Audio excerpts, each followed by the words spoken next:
Hello everyone, welcome to Game of the Day, day number 9, the last day of preliminary action at the Chess24 Legends of Chess tournament. Today we now know who is going to play in the semifinals, and among those four players were Peter Svidler and Anish Giri, who were facing each other today in a match that could have serious implications.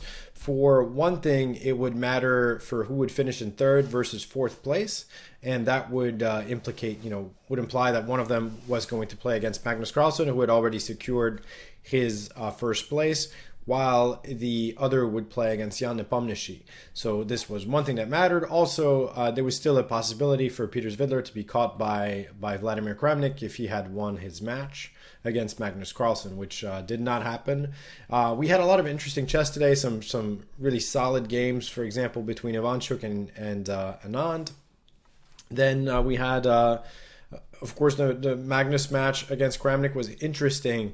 The first two games were really hard fought, and then in the last two games, it seemed like Big Vlad ran a little bit out of steam, and especially after the third game, I think he was probably just a little bit demotivated after losing that game. Didn't have too much of a chance in this Carlsbad structure, but that is an interesting, instructive game, I should say, for that pawn structure. And by the way, this is a good opportunity. Among my favorite videos that are available for premium users, premium members on Chess24, is a video called, I believe it's called Essential Pawn Structures. It's a video on pawn structures by Jan Gustafsson and Laurent Fressinet, and it talks in great deal about the Carlsbad structure, actually, and it's a really good video for players maybe rated, I would say, above 1700, but really everybody can get something from it, even much higher rated players. So it's a really good video. And there's a lot of content for all levels in these video series that are available for free, unlimited to premium members. So the Peter Svidler against Anish Giri match was certainly a hard-fought match, all pretty tough games. And this was the only decisive game of the match, so I chose it because it had a lot of implications, and also because it was an interesting sort of offbeat opening, and then ends with some tactical variations. So I thought it was a good game, and also one that mattered for the standings, which means that the players were a little bit more tense, right? In the very last round, sometimes a lot of things are already decided, so the play can be a little bit more relaxed. Like, for example, Nepomniachtchi Gelfand had some interesting chess, but I think it seemed like Jan was a little bit less motivated than some other times, played some really offbeat openings he tried. For example, after e4, c5, he tried two different moves. One is a3, and the other one is knight a3, both of which look less than serious, although, a3 is not that bad of a move. There was a book, I used to play it in Blitz, actually. There was a book by a Bulgarian IM or GM on this. The idea is to kind of get an improved wing gambit. But anyway, this is not the topic of today's game. In this game, Peter Svidler plays c4. Anish plays e5, which is his standard response, and Peter plays g3.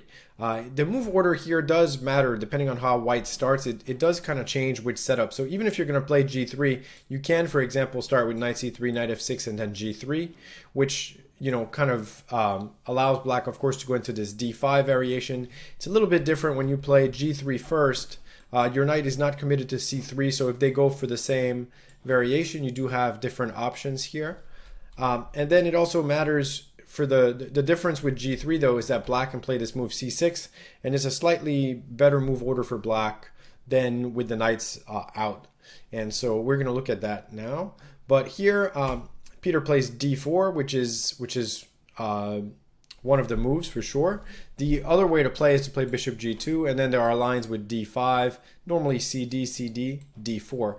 So this is a little bit like as the English often is, it's a reverse Sicilian where white would have played a c3 Sicilian, right? The Lapin variation, and black chose a quick fianchetto setup, which is okay for black when you play at a tempo down. Of course, with white, with the extra tempo, you're hoping that you can actually be a little bit better.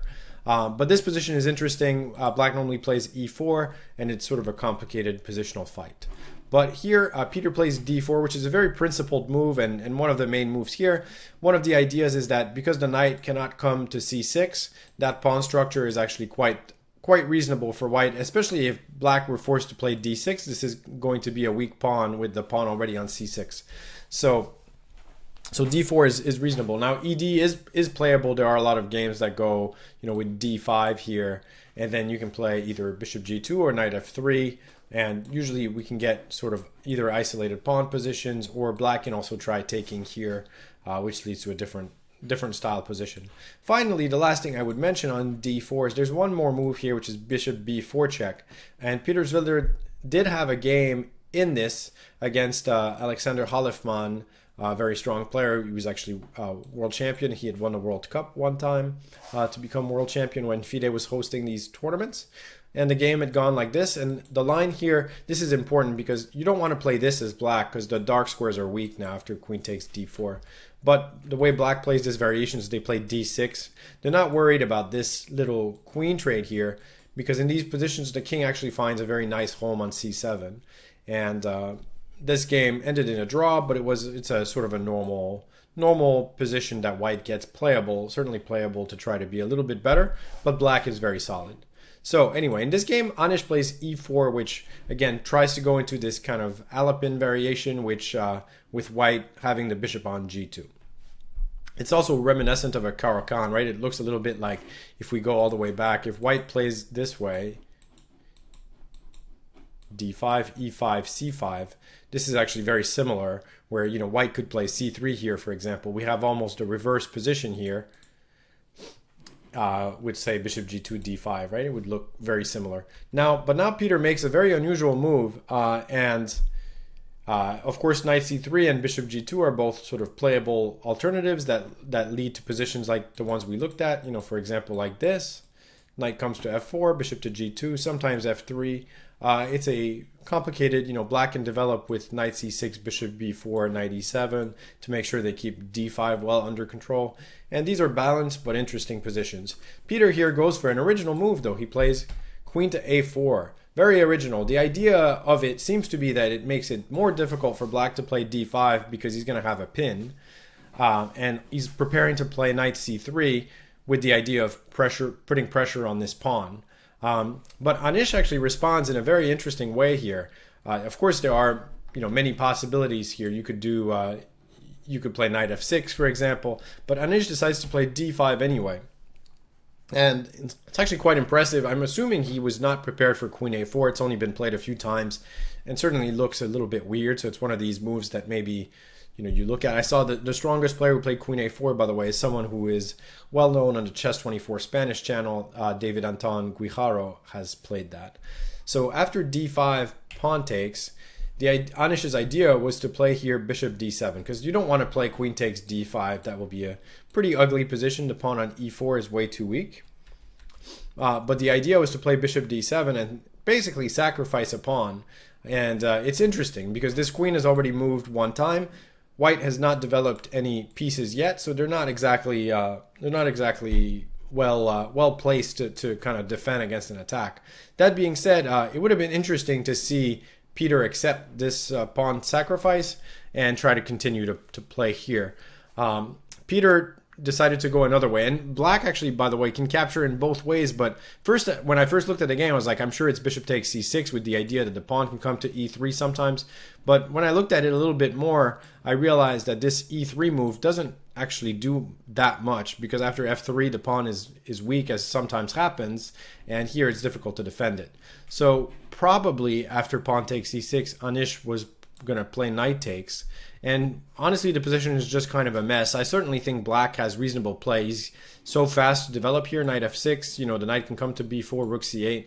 A lot of pieces coming at white, whose development is going to be a little slow, right? This knight's got to come here, bishop g2, castle. That's 3 moves just to castle. So it seems like black has good compensation, but it's of course going to be a complicated game. But Peter decides to not deal with all this and plays d6 instead. There was one more move actually I was going to mention, which is queen b3. Sort of this is a don't try this at home kind of move, because you just moved your queen once and you're moving it a second time, and then on pawn takes d5 you're going to move it a third time, probably to take the b7 pawn. And this one is sort of a more typical pawn sacrifice again, where you have the 2 against 1 here, but black is developing really fast. You could also play knight c6 here, or knight f6. A lot of ways to, if you play knight f6, I saw that here the queen actually gets trapped, so you can't really take it that way. So this would have been a queen b3 was like one final possibility, but he plays d6. Black takes on d6. Knight c3, knight f6, that's normal. f5, is possible too, but knight f6 is more in the spirit of what Anish is doing here. He doesn't want a closed position. He's trying to play for the initiative. So he plays knight f6, bishop g5, c5. So again, he's not too concerned about potentially losing the e4 pawn. He's really just trying to get a really active position. Queen to d1 looks normal. Bishop e7. So bishop e7 is a nice move, because he's trying to make sure that the pawn doesn't fall for nothing here, and he's not as worried about the c5 pawn as we'll see in the game. So bishop e7, a nice move, unpinning the knight. White plays bishop to g2. Black castles. Now white plays pawn takes c5. And the position after d takes c5 opens up quite a bit. And so I was wondering if there was maybe an alternative for white here. And I did find that d5 might be a not too bad of a try. Although I think the problem is that when you're playing white, you always kind of feel the pressure to try to be a little bit better and to keep the game complicated, because you don't get to be white more than half the time. So you try to make the best of it. And here, after knight takes d5, a very typical tactic here, with the idea of knight takes d5, bishop takes g5. Well, this position, it certainly seems like black is not going to be any worse in this position. You have the bishop pair, you're up a pawn temporarily, but you're up a pawn. And so, but I did look at some specific variations here. For example, bishop takes e4, bishop c6, queen takes queen, rook takes queen, knight f3. And it's hard to believe white is going to really struggle in this position. They might, be a tiny bit worse theoretically, but not really. I think a position like this, we castle, white should be okay. So, Peter maybe could have bailed out in that way and gotten a more or less equal position. He plays pawn takes c5, more ambitious move. The idea, of course, is that if the bishop takes, then the pin would be renewed, so white would be able to play knight takes e4. So he plays knight a6, Anish. Good move. He's preparing to take this pawn with the knight. Bishop takes f6. Now that move maybe is a little bit hasty, and you can see why he played it. He wanted to, again, kind of keep the position complicated, try to take the pawn on e4. That being said, it seems like he could have maybe tried to develop the king side first. So do this, castles, knight takes c5 and then castle. And here, the reason I think he didn't play it is because after h6, bishop takes f6, bishop takes f6, optically speaking, it seems like if anyone is going to be better in this position, it's probably going to be black, because they have 2 bishops, the knight on h3. The knight on h3 does better when there's a pawn on d5 to come and attack. But I looked at this position for a little bit, and it doesn't seem that bad for white. And you can play a move like rook c1 just to stop bishop takes c3. And then maybe the knight will come to f4 and d5. And, you know, maybe it's not that bad. So, of course, black is very solid, probably not going to be worse really ever in this position, but, you know, white is okay too. And in a game of this time control, anything can happen. But Peter plays bishop takes f6, bishop takes f6, knight takes e4. So he's playing aggressively here and decided maybe that his king wouldn't be in too much trouble even if it couldn't castle. Bishop takes b2, which is the natural response here. He's got to start taking something back. Black was down 2 pawns temporarily. Rook b1. He plays bishop to a3, a good move because it sort of has the dual idea of playing potentially bishop b4 check, but also it attacks the pawn on c5. So if black is able to just win their pawn back here, they're going to have a very nice position because they're ahead in development and they have 2 bishops in an open position. So white plays knight h3, trying to develop.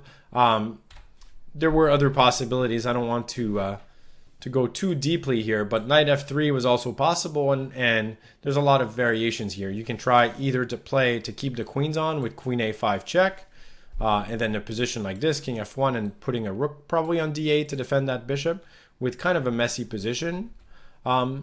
Or you could play a move like bishop f5 instead, attacking the knight and not being too worried about the queen trade. And complicated position here. But Peter plays knight to h3. Now after knight h3, I think he starts to get in a little bit of trouble. Black makes a nice move here, bishop b4 check first. I was thinking it was queen a5 at first. Bishop b4 check, which basically forces king f1. You can't really play knight to d2. I think there's actually a very quick tactical reason here. It's bishop takes h3, bishop takes h3, and now the spin is horrible. Because the king can't castle without losing the knight, and then queen a5 followed by one of the rooks coming to d8, and this is really bad. I don't think we can even, it's not easy to even save from losing a full piece here.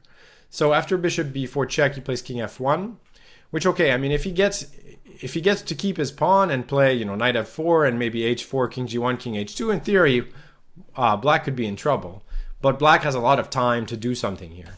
So he plays bishop f5. I thought this was a really nice move because sometimes when you've sacrificed a pawn, it's difficult to trade queens because you feel like you got to keep queens on to have an attack.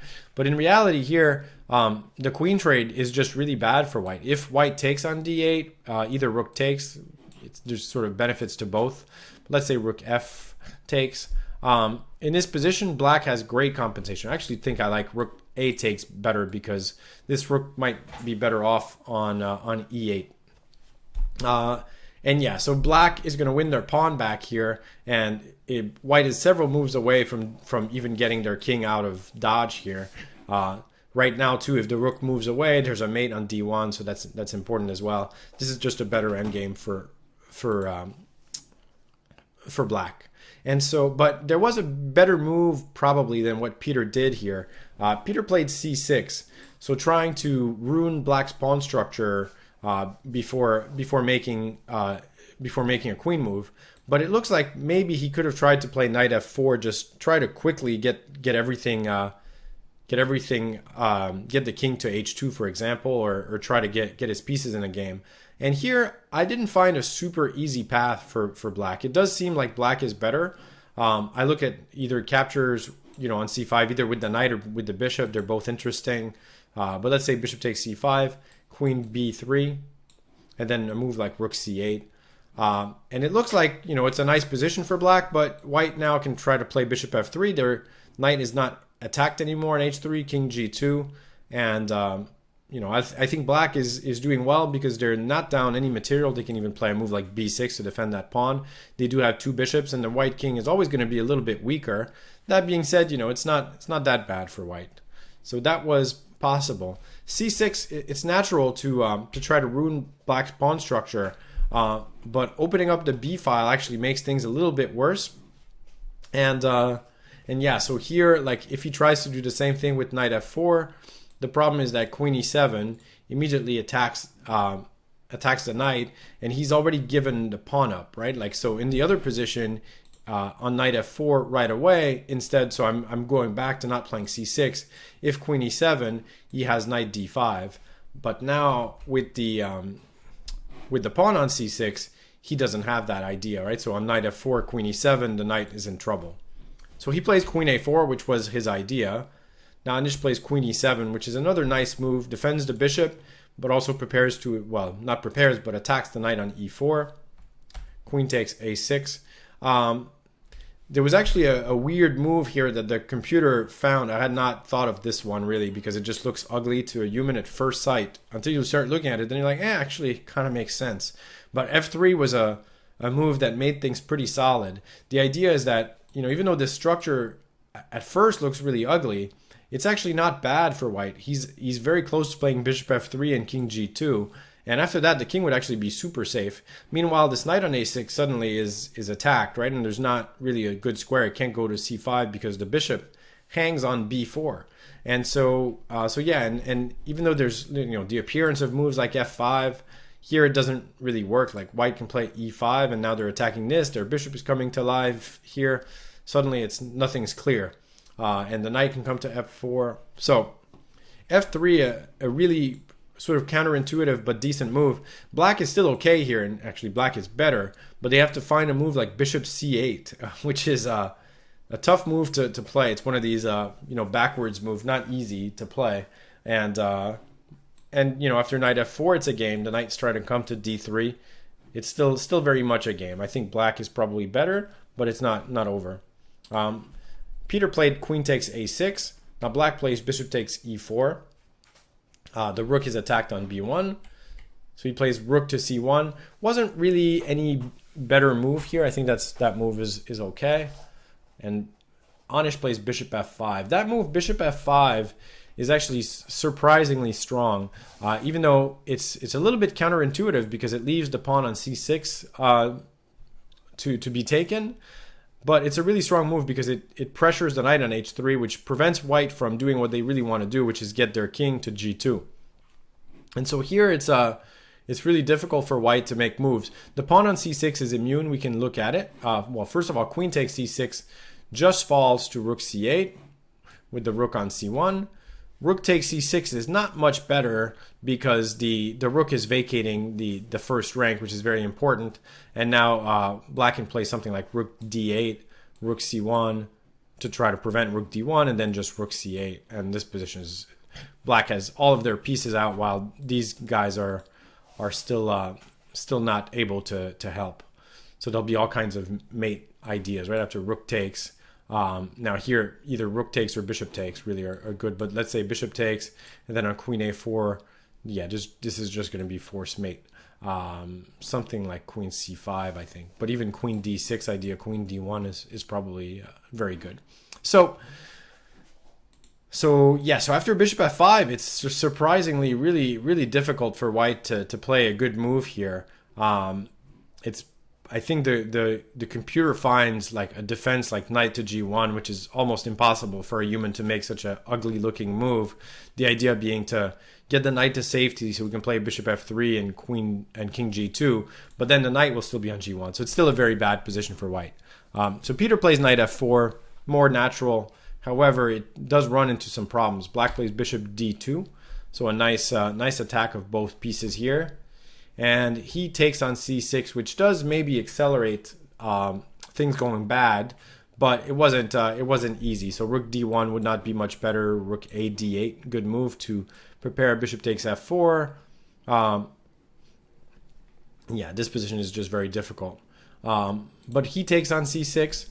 Black plays bishop takes rook b8. I'm sorry. He's threatening rook b1 with mate.